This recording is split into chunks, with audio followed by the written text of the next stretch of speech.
Page 62. What reduces poverty and gaps in income and enables ordinary Americans, Europeans, and Japanese to live better than their parents is economic growth. Between 1960 and 1980, Brazil's was among the world's fastest growing economies, its per capita income increasing by 123% over that span when adjusted for inflation. If the country had continued to grow at that pace, Brazil would now be one of the wealthiest countries in the world, with living standards comparable to Western Europe's. It didn't. Beginning with a military dictatorship and continuing with a generation of democratically elected governments, Brazil's political leaders started to turn off the industrial spigot in the 1980s, strengthening the country's currency, the real, pronounced real, cutting tariffs, and borrowing heavily from abroad. Between 1980 and 2007, Brazil's per capita income increased 12% when adjusted for inflation, or less than 1/10 of the growth rate over the period between 1960 and 1980. The slowdown in growth has exacerbated long-standing flaws in Latin America's most populous nation. Brazil's distribution of wealth has historically been among the most unequal in the world. Income for Brazil's wealthiest 10% is 51 times that of its poorest 10%, according to a 2007 United Nations report. By comparison, the ratio in South Africa is 33-1, Sweden is 6-1, and the United States, home to the most unequal distribution of wealth in the developed world, the ratio is 15-1.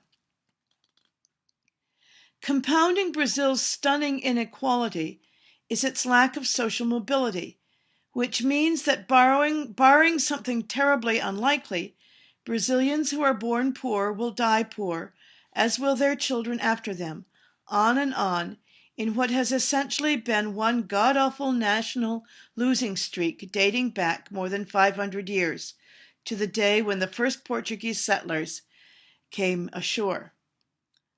Unlike Argentina's epic reversal of fortune, or the Zambian economy, which has left virtually everyone impoverished, Brazil's economy is an elegy to stasis and immutable friction.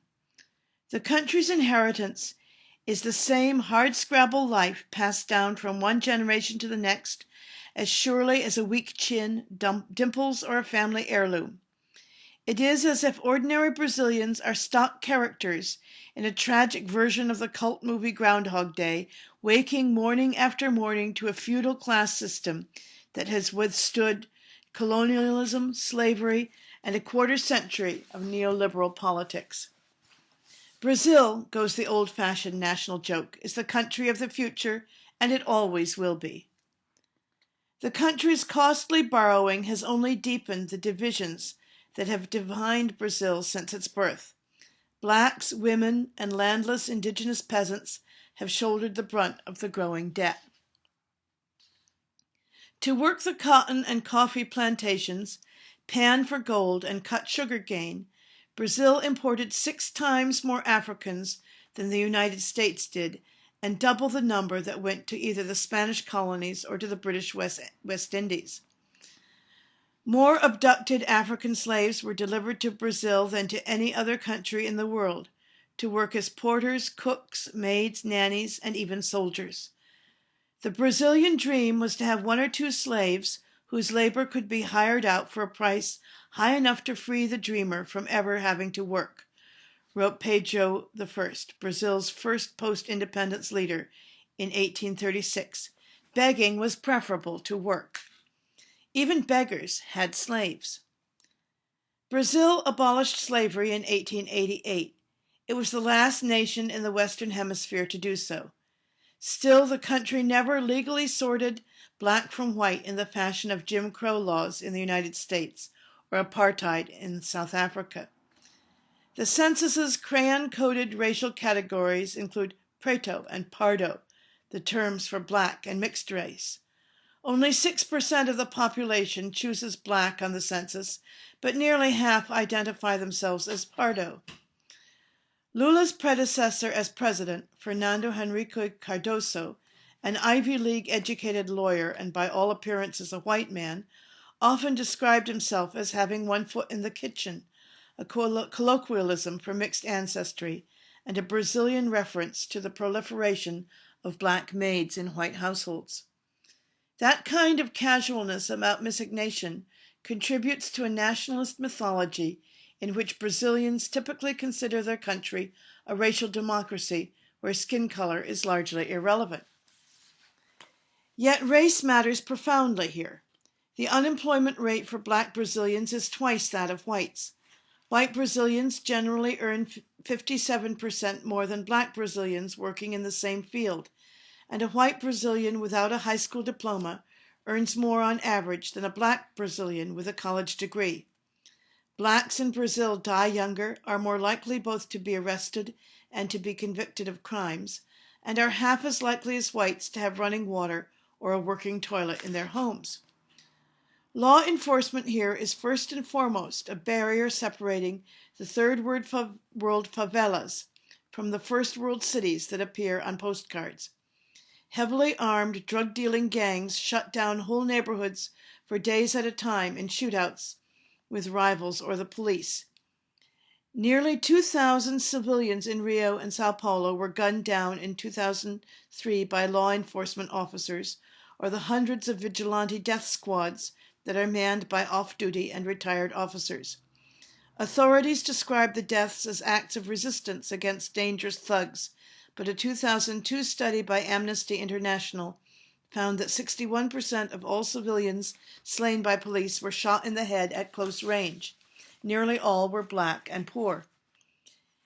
In Morro del Borel, a favela that borders Paulos, police in 2003 fatally shot 4 young black men in broad daylight on a crowded commercial strip in what witnesses describe as an ambush. None of the 4 men had criminal records. All were employed or in school. Witnesses described police as casually chatting to one another as one of the young men lay fatally wounded at their feet, pleading for help. "I am a worker," they described him, saying repeatedly, "I am a worker." As in the United States, the disparate treatment of blacks by the criminal justice system is accompanied by deep fissures in Brazilians' education. Of the 1.4 million students admitted to universities here each year, only 3% identify themselves as black or mixed race. Only 18% come from the public schools where most black Brazilians study. "People here say that it's impossible to say who is white and who is black," said Jocelina Freitas, whom I interviewed in 2003 when he was 25 and a first-year law student at the State University of Rio. "Really? Ask the police. I bet they can tell you who is black. Ask any doorman who can go through the front door and who goes through the service entrance. I bet they can tell you who is black. What color is the maid? We may not spend a lot of time talking about who is black and who is white, but we live in color every day." Freitas considers himself Pardo and was admitted under a new government quota system to increase the numbers of university graduates who are black or mixed race and poor. The government's lowering of admissions standards was a tacit admission that graduates of its public schools were unprepared to score as high as whites who attended private high schools. Paulo has roughly the complexion of Halle Berry. Halle Berry is a light-skinned African-American actress. And many Brazilians of his hue would identify their race as Pardo. But when I ask him through my interpreter what race he considers himself to be, he answers without hesitation, "I'm black," he says, smiling as he tugs on strands of his close-cropped afro. "I must be because my hair is nappy and I am poor."